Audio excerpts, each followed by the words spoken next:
Righteous అంటే ఏంటి అంటే ఏ ఏవైతే మన ఎదుగుదలకి ఉపయోగపడతాయో, ఏవైతే మన ఎదుగుదలకి ఉపయోగపడవో, ఉపయోగపడేవి రైటియస్, ఉపయోగపడనివి రైటియస్ కానివి. సో రైటియస్వి మనం చేయాలి, ఫాలో అవ్వాలి, ఉంచాలి. వాటికి ఆపోజిట్ గా ఉన్నవి తీసేయగలగాలి. అలా కొన్ని కట్టుబాట్లు ఏవైతే మార్చాల్సి ఉంటుందో వాటికి తగ్గట్టు వాటిని చేంజ్ చేయటానికి, రీఫార్మ్ చేయటానికి మాత్రం అద్భుతంగా ఎదిగిన సోల్స్ కూడా అంత బ్యాక్వర్డ్ లో పుడతా ఉంటారన్నమాట.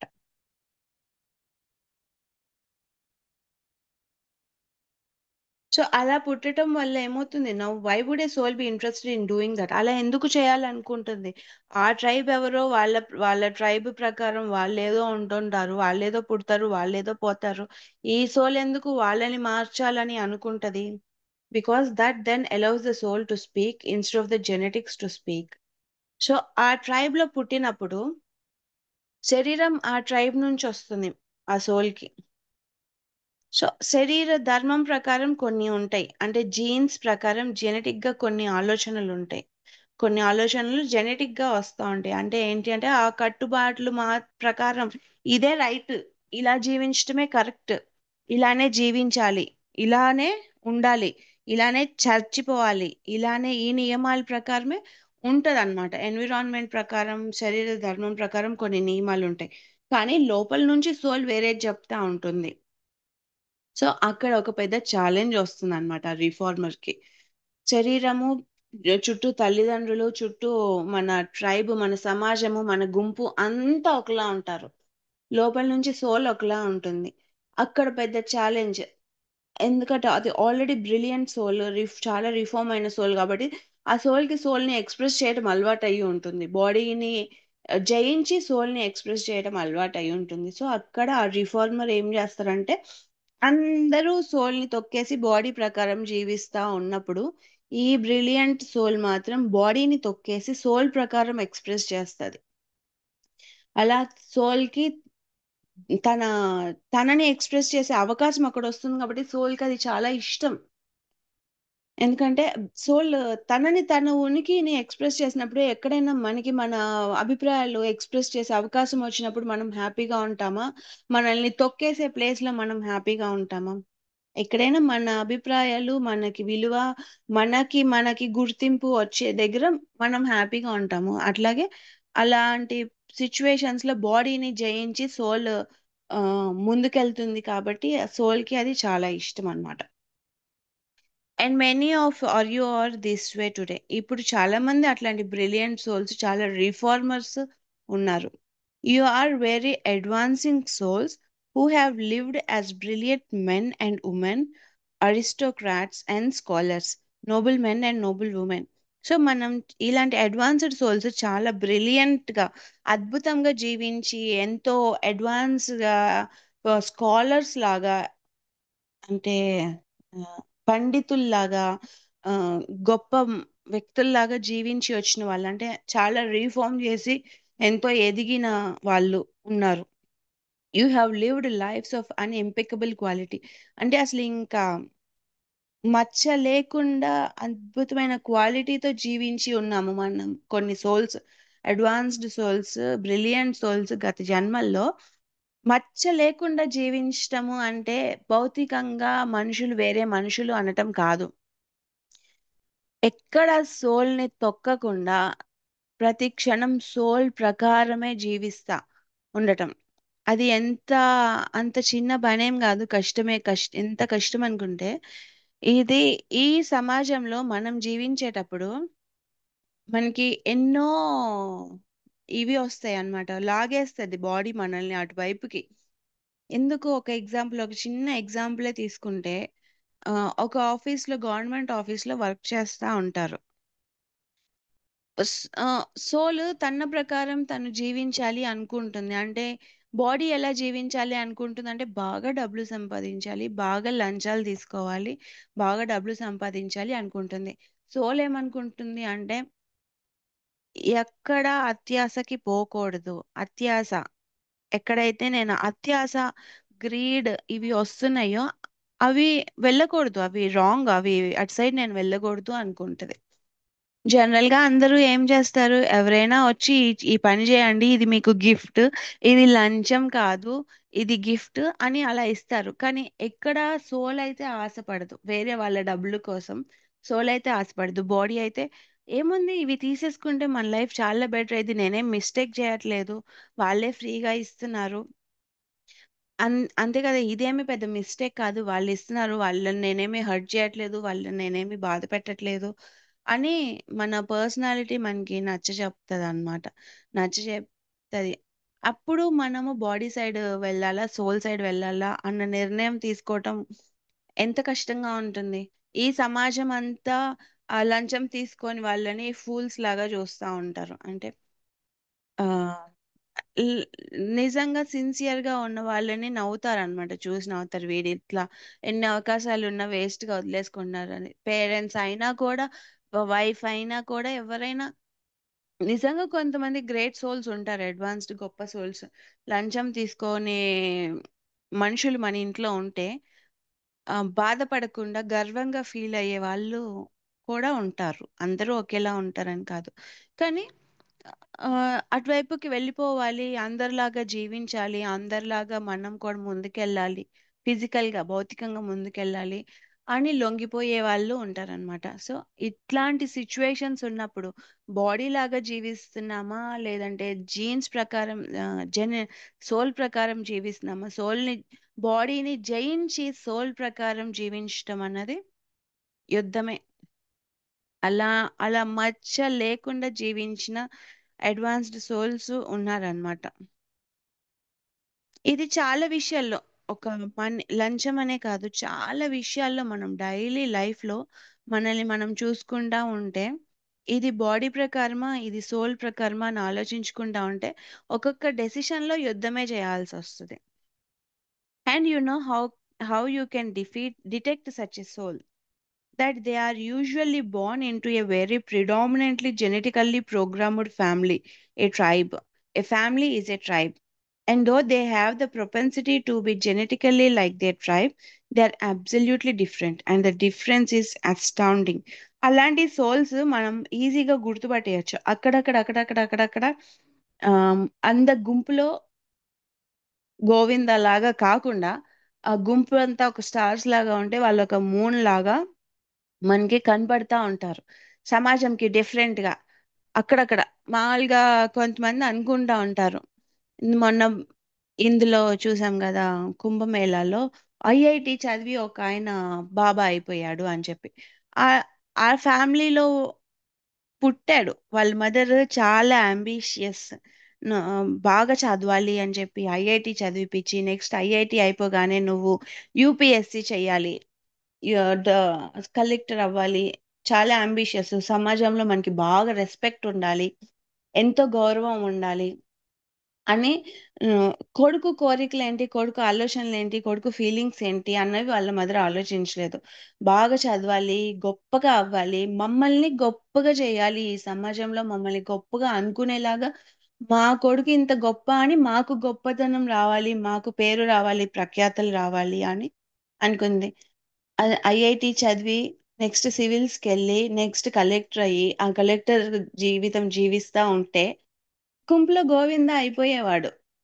ఆఫ్‌కోర్స్ ఫిజికల్ ప్రపంచంలో గొప్ప వ్యక్తి అయ్యేవాడు. భౌతికంగా ఒక గొప్ప కలెక్టర్ అయ్యి, గొప్పగా గర్వంగా జీవిస్తా ఉండేవాళ్ళు వాళ్ళ తల్లిదండ్రులు. కానీ అక్కడ ఎక్కడ రిఫార్మేషన్‌కి ప్లేస్ లేదు. మార్పు కొత్తగా చాలా జన్మల్లో అది చేసుండుండొచ్చు. కానీ అతనేమయ్యాడు? వాళ్ళ తల్లి ఎంత కోరుకుందో భౌతికంగా ఇట్లా గుర్తింపు రావాలి అని, అది ఆమెకి లెసన్. ఆయనేమైపోయాడు? ఒక బాబా అయిపోయాడు. ఎవరైనా పిల్లలు బాబా ఇట్లా హ్మ్, సన్యాసి అయిపోతే తట్టుకోగలరా? కానీ అక్కడ ఆమె నేర్చుకోవాల్సిన లెసనే అది. భౌతికంగా, ఫిజికల్‌గా ఆహ్, ఎంతో గొప్పగా జీవించాలి అని తపన పడుతుంది బాడీ, జీన్స్. అలాంటి జీన్స్‌లో ఆ సోల్ పుట్టింది. శరీర ధర్మం ప్రకారం నేను ఇంకా గొప్పగా అవ్వాలి, ఇంకా గొప్పగా అవ్వాలి, ఇంకా గొప్పగా అవ్వాలి. వీళ్ళందరూ నన్ను గుర్తించాలి. నేనెళ్ళగానే గౌరవించాలి. నేనెళ్ళగానే అందరూ లేసి నుంచోబడాలి. నాకే ఇంపార్టెన్స్ ఇవ్వాలి అని శరీర ధర్మం చెప్తా ఉంటుంది. సోల్ ఏం చేస్తది? ఆళ్ళ కొడుకుని సన్యాసం అంటే వాళ్ళ కొడుకు ఎవరైతే సన్యాసంలోకి వెళ్తారో అలాంటి కొడుకుని ఎంచుకుంది. ఎళ్తే ఇప్పుడు బాగా చదివాడు. ఒక పాయింట్ వరకు బాగా చదివాడు. ఈమె అహంకారము, ప్రైడ్ అంతా బాగా నిలబడింది. ఆ తర్వాత ఏమైంది? బాబా అయిపోయాడు. ఇప్పుడు ఏమవుతది? ఆహ్, ఎక్కడో ఒక దగ్గర రియలైజేషన్ రావాలి అసలు. నేను ఇంత ఎందుకు కోరుకున్నాను? ఒక యాక్సెప్టెన్స్ రావాలి. ఓకే. మనము కూడా నార్మల్. అంత గుర్తింపు లేకపోయినా కూడా పర్లేదు. అంత గౌరవం లేకపోయినా కూడా పర్లేదు. గౌరవం లేకపోయినా కూడా నా ఉనికి నాకుంది. నాకు నేనే గౌరవం ఇచ్చుకుంటా. నాకు బయట నుంచి వేరే వాళ్ళు గౌరవం ఇయ్యాల్సిన అవసరం లేదు. ఇలాంటి లెసన్‌లు నేర్చుకోవాలి గదా! ఆ ఫ్యామిలీ అలాంటి లెసన్‌లు నేర్చుకోవాలి అంటే ఈ కొడుకు ఇలా పుట్టాలి. ఈ అడ్వాన్స్‌డ్ సోల్ ఆ ఫ్యామిలీలో వాళ్ళకి ఆ లెసన్స్ నేర్పించటానికి పుట్టింది. సో, అది అతను ఆయన బాడీ ధర్మంని పక్కన పెట్టి ఆయన సోల్ ధర్మంని పాటించాడు. ఆయనకట్లా అవ్వాలని ఉంది. ఆయన గొప్పగా ఆయన మనసుకి నచ్చినట్టు, ఆయన సోల్‌కి నచ్చినట్టు జీవితంని ఎక్స్‌ప్లోర్ చేసుకుంటూ ఎళ్ళాలనిపిచ్చింది. నెక్స్ట్ ఐఐటీ చదివి ఒక ఉద్యోగం చేస్తా, లేదంటే మళ్ళీ సివిల్స్ చదివి ఒక ఉద్యోగం చేసుకుంటా, ఇంక అక్కడే ఇరుక్కుపోయి లైఫ్ అంతా పొద్దున్న లేచిన దగ్గర నుంచి రాత్రి దాకా ఆ పనుల్లో నిమగ్నమైపోయి ఇరుక్కుపోవటమే కదా అది. అది ఒక ఎక్స్‌ప్లోర్ చేసేదేముంటుంది అందులో? కొత్తగా జీవించేదేముంటుంది? దానికోసం కాదు నేనొచ్చింది అని ఆయన రియలైజ్ అయ్యాడు. ఆయన సోల్‌ని ఎక్స్‌ప్రెస్ చేయడం వల్ల ఆ ట్రైబ్, ఆ ఫ్యామిలీ ఎవరైతే ఆ మదర్, ఆ ఫాదర్, ఆ తాతయ్య, నాయనమ్మ, అమ్మోళ్ళు, తమ్ముళ్ళు, చెల్లెళ్ళు వాళ్ళందరికీ ఒక లెసన్ అన్నమాట. వాళ్ళు నేర్చుకోవాల్సింది నేర్చుకుంటారు. సో, ఫ్యామిలీ అంతా ఒకలా ఉంటుంది. ఆ సోల్ ఒకలా ఉంటుందన్నమాట. ఇలా చూడగానే అర్థమవుతుంది. అడ్వాన్స్‌డ్ సోల్ ఎవరు అన్నది. సో, అలాంటి బాగా కరుడుగట్టిన ఫ్యామిలీస్‌లో పుడతారన్నమాట. ఏంటి బాడీస్ ప్రకారం జెనెటికల్‌గా ప్రకారం ఇట్లా బాగా సమాజం ప్రకారం ఉండిపోయిన, బాడీ ప్రకారం బాగా ఉండిన వాళ్ళల్లో ఆ సోల్ పుడుతుంది. సోల్‌కి ఛాలెంజ్ గావాలి. అక్కడే గదా సోల్ యుద్ధం చేసి గెలవగలిగేది. They are absolutely different and the difference is astounding. ఆ ఫ్యామిలీలో వాళ్ళు పుడతారు. వీళ్ళ ఆలోచన విధానంకి, వాళ్ళ ఆలోచన విధానంకి చాలా డిఫరెన్స్ ఉంటుంది. బాడీ ఆలోచన విధానంకి, సోల్ ఆలోచన విధానంకి ఎంత డిఫరెన్స్ ఉంటుందో. ఆళ్ళు గనుక బాడీ ప్రకారం ఆలోచిస్తే వాళ్ళ ప్రకారమే ఉంటది ఆలోచన విధానం. కానీ వాళ్ళు సోల్ ప్రకారం ఆలోచిస్తే వాళ్ళ ఆలోచన విధానంకి, ఈ సోల్ ఆలోచన విధానంకి చుట్టూ చాలా డిఫరెన్స్ ఉంటది. ఆ డిఫరెన్స్ క్లియర్‌గా కనిపిస్తా ఉంటుందన్నమాట. How many of you find this familiar in your own tribe? మీలో ఇలాంటి వాళ్ళు ఎంతమంది ఉన్నారు? వాళ్ళేమనుకుంటారు? ఈ సమాజం అంతా ఏమనుకుంటుంది? ఒక ఐఐటీ చదివి సన్యాసంలోకెళ్ళిపోయాడు అంటే ఏమంటది? మీ అబ్బాయి చాలా గొప్ప వ్యక్తి అని సమాజం అనదు. ఏంటి మీ అబ్బాయి ఇలా చేశాడు? ఇంత గొప్ప జీవితంని వదిలేసుకొని ఏంటి ఇలా అయ్యాడు? ఇప్పుడేదో కొంచెం సమాజం ఇప్పుడు కొంచెం మార్పొస్తుంది. స్పిరిచ్యువాలిటీని అర్థం చేసుకుంటున్నారు. స్పిరిచ్యువాలిటీకి పెరిగింది కాబట్టి ఇప్పుడు ఈ మధ్య కాలంలో అసల పాత కాలంలో ధ్యానం చేసేవాళ్ళు, నార్మల్ మనుషుల్లో మెడిటేషన్ చేసేవాళ్ళు ఉండేవాళ్ళా అసలు? ఎక్కడో హిమాలయాల్లో ఉండేవాళ్ళు ఉంటారు గానీ, నార్మల్ మనుషుల్లో ఎవరు ఇప్పుడు ఈ మధ్య ఇవన్నీ ఈ అవగాహన, ఈ జ్ఞానం క్లాసులు ఇయన్నీ విని ఆళ్ళని అర్థం చేసుకోగలిగిన ఎబిలిటీ మనకొస్తుంది గానీ, మామూలుగా అంతకుముందు అర్థమయ్యేది గాదుగా. అంతకుముందు కూడా ఇట్లా అందుకని ఈ మధ్య కొంచెం గొప్పగా చూపిస్తున్నారు వాళ్ళని. కానీ అంతకు ముందంతా ఎలా ఉండేది? ఏంటి ఇట్లా చేసేసాడు, దారుణం చేసేసాడు అన్నట్టే ఉండేదన్నమాట. How many of you find this familiar in your own tribe? So be it.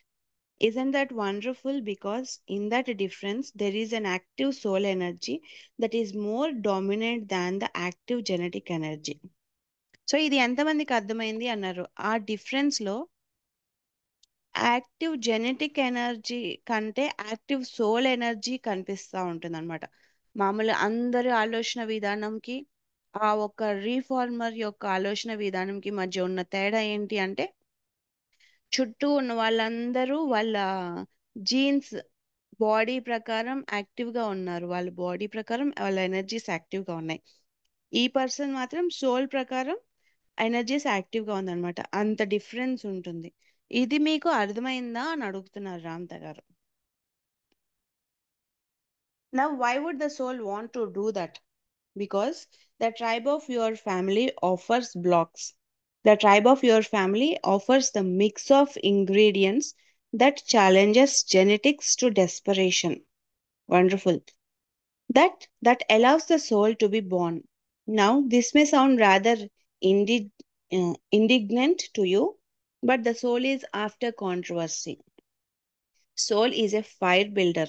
Genetics or firemen. I like it అంటున్నారు. Why would the soul want to do that? ఆ సోల్ అలా ఎందుకు చేయాలని అనుకుంటుంది? ఇందాక మనం చెప్పేసుకున్నాము. ఎందుకంటే ఆ ఫ్యామిలీ బ్లాక్స్ ని ఇస్తుంది. ఇట్లా ఇట్లా అంటే సోల్ తను ఎక్స్ప్రెస్ చేయాలి అంటే భయపడుతుంది అనమాట. అంటే సోల్ భయపడదు. మామూలుగా పర్సన్ భయపడతా ఉంటారు లోపల నుంచి. ఇట్లా అనిపిస్తుంది, బయట అందరూ ఇట్లా ఉన్నారు, ఈ జనమంతా అది బ్లాక్. తనని తను సోల్ ఎక్స్ప్రెస్ చేసుకోవడానికి ఇదంతా ఒక పెద్ద బ్లాక్ అన్నమాట. కానీ ఆ జెనెటిక్స్ బాడీ తనకి కూడా ఈ సమాజం, ఆ సమాజంలోనే ఆ సోల్ పుట్టడం వల్ల ఆ సమాజపు ఆలోచన విధానం తనలో కూడా ఉంటుంది. ఎందుకంటే ఆ బాడీయే తనలోనూ ఉంటుంది కాబట్టి. సో బాడీ ఆలోచనకి సోల్ ఆలోచనకి ఇనీషియల్ గా లోపల చాలా సంఘర్షణ ఉంటుంది వాళ్ళకే. ఎందుకంటే వాళ్ళలో ఇనీషియల్ గా ఫస్ట్ అంతా బాడీ ప్రకారమే జీవిస్తారు అందరూ. సో బాడీ ప్రకారమే ఆలోచనలు ఉంటున్నప్పుడు మెల్లగా సోల్ వాయిస్ వినిపిస్తా ఉంటుంది లోపల నుంచి. ఒక కొన్నిసార్లు కొంతమంది తొక్కేస్తారు, అసలు ఇనీషియల్ గానే తొక్కేస్తారు. కొంతమంది ఏంటంటే ఒక్కొక్క సిచ్యువేషన్ కి వాళ్ళ లోపల సంఘర్షణకి గురవుతారు. కొన్ని సంవత్సరాలు వాళ్ళ లోపల సంఘర్షణకి గురవుతారు. బాడీ ఇట్లా ఇది ఇట్లా, రెండు రకాల ఆలోచన విధానాలకి. తర్వాత ఫైనల్ గా వాళ్ళ ఒక కంక్లూజన్ కి వచ్చి ఈ సోల్ నే ఫాలో అవ్వాలి అని వాళ్ళు నిర్ణయించుకుంటారు. వాళ్ళ లోపల వాళ్ళు సోల్ ని ఫాలో అవ్వాలని నిర్ణయించుకున్న తర్వాత అప్పుడు బయట యుద్ధం మొదలు పెట్టాలి. ఫ్యామిలీతో, సమాజంతో, వీళ్ళందరితో బయట యుద్ధం మొదలు పెట్టాలి. సో ఇదంతా చాలా డెస్పరేట్ గా బాడీ ట్రై చేస్తా ఉంటుంది తనని తను ఎక్స్ప్రెస్ చేసుకోవడానికి. బాడీని మీద యుద్ధం చేయాలి, తర్వాత సమాజం మీద యుద్ధం చేయాలి. సో ఇదంతా సోల్ కి ఒక కాంట్రవర్సీ కావాలి, ఇదంతా కిక్, ఇదంతా ఒక ఛాలెంజ్, ఇదంతా ఒక ఇంట్రెస్టింగ్, ఇది కావాల్సింది సోల్ కి. Soul is after controversy. కొత్తగా కావాలి సోల్ కి. సోల్ ఏదైనా కొత్తగా చెయ్యాలి. ఇంట్రెస్టింగ్ గా ఉండాలి సోల్ కి. ఎప్పుడు ఇంట్రెస్టింగ్ గా ఉండాలి సోల్. ఎప్పుడు కొత్తదనం కావాలి, ఇంట్రెస్టింగ్ గా గొప్పగా కావాలి అన్నమాట. Soul is a fire builder. Genetics are firemen. I like it అన్నారు. అంటే ఇప్పుడు ఒక మామూలుగా చెప్తే ఒక దగ్గర ఆ, మంట మంట అంటుకున్నప్పుడు ఆ మంట అంటించేవాడు సోల్, ఆ మంటను ఆర్పేది బాడీ, జెనెటిక్స్. నువ్వు అటు ఇటు పోమాకు, నార్మల్ గా ఉండు, సొసైటీ ప్రకారం ఉండు, మన ప్రకారం నువ్వు ఉండు అని బాడీ చెప్తా ఉంటుంది అనమాట. కానీ అట్లా కాకుండా మంట పెడతా ఉంటాడు అనమాట సోల్ లోపల నుంచి. వీళ్ళందరినీ తోసే, వీళ్ళందరినీ పక్కకు తోసే, నువ్వు ఎక్స్ప్రెస్ అవ్వు, నీ ప్రకారం నువ్వు జీవించు, వీళ్ళని ఎదిరించు, వీళ్ళని తీసేసేయ్ మైండ్ లోంచి. అతను వాళ్ళ పేరెంట్స్ ఫోన్లే బ్లాక్ చేసేదంట. ఒక్కొక్క ఆ, బాబా అయిపోయిన తర్వాత కొన్ని రోజులు పేరెంట్స్ తో అప్పుడప్పుడు మాట్లాడినా ఇంకా ఆ, వాళ్ళు మారితే ఓకే, అమ్మ నాన్న మారితే ఓకే, అర్థం చేసుకుంటే ఓకే. వాళ్ళు అర్థం చేసుకోకుండా నువ్వు రాంగ్ డైరెక్షన్ లో వెళ్ళావు, నువ్వు రాంగ్ డైరెక్షన్ లో వెళ్ళావని వీళ్ళకి చెప్తా ఉంటే అది ఇంకా ఎంతో ప్రశాంతంగా జీవించాలనుకునే వాళ్ళకి మళ్ళీ ఆ సంఘర్షణలోకి లాగటమే కదా. సొంత తల్లిదండ్రులనే బ్లాక్ చేసి పెట్టాడంట, వాళ్ళు సొంత తల్లిదండ్రుల నుంచే ఫోన్లు రాకుండా. అంటే ఇంకా ఎంత పెద్ద ఛాలెంజ్ ని తీసుకున్నాడు. అలా ఆ అవి ఇది సోల్ అన్నది ఫైర్ బిల్డర్, జెనెటిక్స్ అన్నవి ఫైర్ మెన్. అది ఒక ఎగ్జాంపుల్. అలా చాలా ఉన్నాయి, చాలా రకరకాలుగా. అంటే ప్రతి ఒక్కళ్ళు బాబా అయితేనే ఆ, ఆ, అది సోల్ ప్రకారం జీవించినట్టు, సన్యాసి అయితేనే సోల్ ప్రకారం జీవించినట్టు కాదు. వేరే వేరే రకరకాలు, వేరే వేరే విధాలుగా కూడా చాలా ఉంటారు రీఫార్మర్స్. అనేవాళ్ళు. రకరకాల యాంగిల్స్ లో ఇప్పుడు చూస్తా ఉంటే సొసైటీలో మనము ఆ, ఇప్పుడు ప్రజెంట్ ఎట్లా ఉంది అంటే మనము మా చిన్నప్పుడు అందరూ చదువుకోవాలి. అంతకు ముందు ఫార్మర్స్ గా ఉండేవాళ్ళు. ఫార్మర్స్ గా ఉన్నప్పుడు పేరెంట్స్ పిల్లలకి ఏం చెప్పేవాళ్ళు? కష్టపడి చదువుకోకపోతే మీరు కూడా మాలాగా పొలం పనులు చేసుకుంటా ఉంటారు అని. ఒక పాయింట్ ఆఫ్ టైం వచ్చిన తర్వాత అమెరికాలకి వెళ్ళిన వాళ్ళు చాలా గొప్ప వాళ్ళు. ఇలాగే ఊర్లో ఉండిపోయి పొలం పనులు చేసుకునే వాళ్ళు చాలా ఎదగని వాళ్ళు, అక్కడే ఉండిపోయిన వాళ్ళు అని అనుకుంటారు. కానీ నెక్స్ట్ అట్లా ఉన్న ఎన్విరాన్మెంట్ లో ఎంతో గొప్ప చదువుకొని కూడా మళ్ళీ తిరిగి వ్యవసాయం చేస్తున్న వాళ్ళు ఉన్నారు. అమెరికా నుంచి రిటర్న్ వచ్చేసి వ్యవసాయం చేసే వాళ్ళు కూడా ఉన్నారు. ఏదో ఆశించి గొప్పగా సమాజంలో గొప్పగా బతకాలి, చాలా డబ్బులు సంపాదించాలని ఉన్న ఊరిని, పేరెంట్స్ ని, అన్ని కండిషన్స్ ని వదిలేసి వెళ్ళిపోయే వాళ్ళు ఉన్నారు. వెళ్ళిపోయిన తర్వాత అక్కడ స్ట్రక్ అయిపోతున్నారు. అంటే వాళ్ళకి లోపల ప్రకారం మన ప్లేస్ లో మనము హ్యాపీగా స్వేచ్ఛగా గాలి పీల్చుకుంటా మన చుట్టూ ఉన్న వాళ్ళతో హాయిగా జీవించాలి, డబ్బులు కొంచెం తక్కువైనా అని వాళ్ళకి అనిపిస్తున్నా కూడా ముందుకెళ్ళలేరు, వెనక్కి పరిస్థితుల్లో ఇరుక్కుపోయి ఉన్నారు. కానీ కొంతమంది వెనక్కి వచ్చేస్తున్నారు. ఇక్కడ ఆ పొలం పనులు చేస్తున్నారు. పొలం పని చేయటము అన్నది ఎంతో తక్కువ పని ఫిజికల్ గా అని అన్నా కూడా దాన్ని చేస్తున్నారు. అంటే ఇప్పుడు కొంచెం మారుతుంది, కానీ అంతకుముందు అలా చేసిన వాళ్ళు ఉన్నారు. అసలు ఆర్గానిక్ ఫార్మింగ్, వ్యవసాయంలో ఆ, ఎడాపెడా పెస్టిసైడ్స్, కెమికల్స్ వాడేస్తా భూమిని నాశనం చేసేస్తా ఉన్నారు. ఎందుకు? అవి వాడితే మనకి ఎక్కువ ప్రాఫిట్లు వస్తాయని. అది కంప్లీట్ గా శరీర ధర్మం ప్రకారం జీవించటం. లోపల నుంచి సోల్ చెప్తా ఉంటది, నువ్వు భూమిని నాశనం చేస్తున్నావు నీ స్వార్థం కోసం. నీ నీ కోసం నువ్వు ఇంత ఎడాపెడా కెమికల్స్ వాడేస్తే భూమి ఏమవ్వాలి? ఈ మట్టిలో కెమికల్స్ కలిపితే, ఆర్టిఫిషియల్ గా కలిపితే ఏమవ్వాలి అని అంటా ఉంటుంది. కానీ ఇప్పుడు ఈ క్షణం ఈ పంట నాకు ఎక్కువ దిగుబడి రావాలి అని ఆశతో, ఆశ అంటే మళ్ళీ కొన్ని వేరే వేరే మనము ఎక్స్పీరియన్స్ చేయకుండా మాట్లాడకూడదు. వాళ్ళ సిచ్యువేషన్లు వాళ్ళకి ఉంటాయి. వాళ్ళ సిచ్యువేషన్లు అంటే వాళ్ళ పరిస్థితులు, వాళ్ళ విధానాలు. అందుకే మరి రైతులు చాలా మంది ఆత్మహత్యలు చేసుకుంటున్నారు. అంత స్టేజ్ లో వాళ్ళు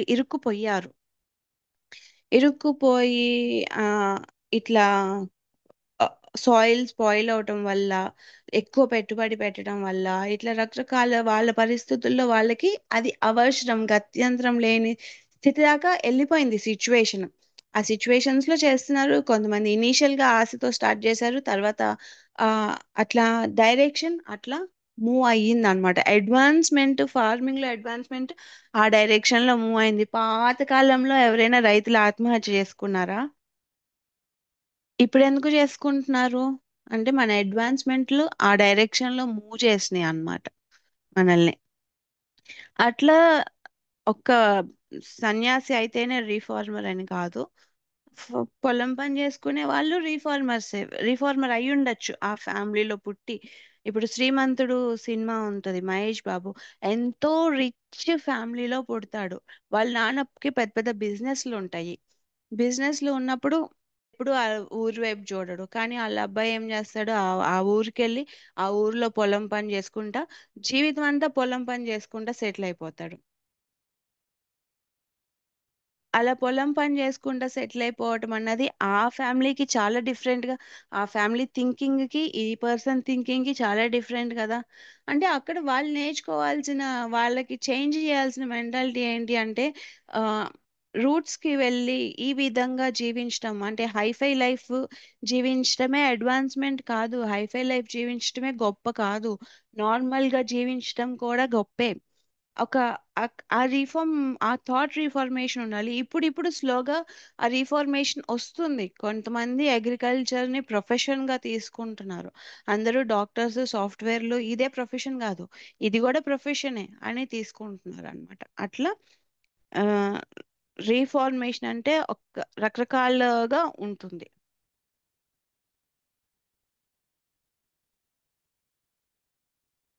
ఇక్కడ ఆపుదాము.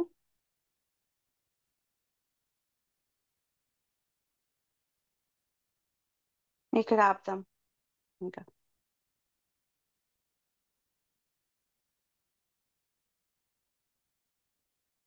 రికార్డింగ్ ఆపేయండి.